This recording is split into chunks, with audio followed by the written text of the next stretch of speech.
আল্লাহ বলছে যেই যুবকের চরিত্রহীন, যেই যুবক নারী, ছবি, অশ্লীল, জিনা, ব্যভিচার, নিজের হাতকে নিজের লজ্জাস্থানে নাপাক কাজে ব্যবহার করছে, এই অসভ্য দুশ্চরিত্র লম্পট, আল্লাহ ওয়াদা দিছে নাফরমান, মনে রাখিস তোর বউও মিলবে এমন খবিস। এই যে কোরআন শরীফ আল্লাহর ওয়াদা, আল্লাহ বলছে খবিস, তোর বিবিও হবে খবিস।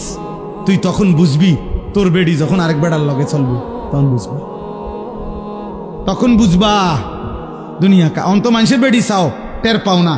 তোমার বিবি বিয়ে করার পরে যখন দেখবা অসৎ, 2 নাম্বার চরিত্রহীন, তখন বুঝবা বাবা।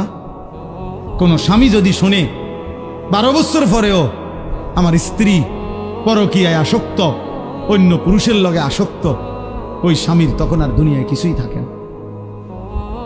1000 কোটি টাকাও তখন কিছু হয় না, তার জীবনটাই তখন জাহান্নামের টুকরা হয়ে যায়।